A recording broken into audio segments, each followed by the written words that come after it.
మనం తీసుకునే శ్వాసలో ఆక్సిజన్ ఉంటుందని మనందరికీ తెలుసు. కానీ మన జీవితకాలం సరిపడే ఆక్సిజన్ ఇవ్వడానికి ఎన్ని చెట్లు అవసరమో మీకు తెలుసా? చెప్పు. చెప్పు. చెట్లు వాటి ఆకుల ద్వారా కార్బన్ డయాక్సైడ్ ను పీల్చి మనకు కావలసిన ఆక్సిజన్ ని విడుదల చేస్తాయి. ఒక వ్యక్తి సంవత్సరానికి దాదాపుగా 9.5 టన్నుల గాలి పీలుస్తాడు. కానీ ఆ గాలిలో 23% మాత్రమే ఆక్సిజన్ ఉంటుంది. అందులో ప్రతి శ్వాసలో మనం 3వ వంతు మాత్రమే ఉపయోగిస్తాం. అంటే ఒక వ్యక్తికి సంవత్సరానికి సుమారు 740 కిలోల ఆక్సిజన్ అవసరం అవుతుంది.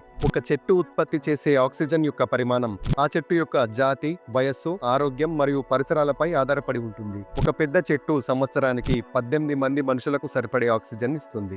ఒక వ్యక్తి జీవితాంతం శ్వాసించడానికి కావలసిన ఆక్సిజన్ అందించడానికి మనకు 6 నుండి 8 పెద్ద చెట్లు కావాలి. అంటే ప్రతి మనిషి కనీసం 6 నుండి 8 చెట్లు నాటాలి. చెట్లు ఎక్కువగా ఉండడం వల్ల నీటి నాణ్యత అలాగే పర్యావరణం కూడా మెరుగవుతుంది. చెట్లు మనకి ఆక్సిజన్ ఇవ్వడమే కాకుండా కార్బన్ డయాక్సైడ్ ను పీల్చి పర్యావరణాన్ని శుభ్రం చేస్తాయి. ఈ వీడియో నచ్చితే లైక్ చేసి వీలైనంత మందికి షేర్ చేయండి. సబ్స్క్రైబ్ చేసుకోవడం మర్చిపోవద్దు.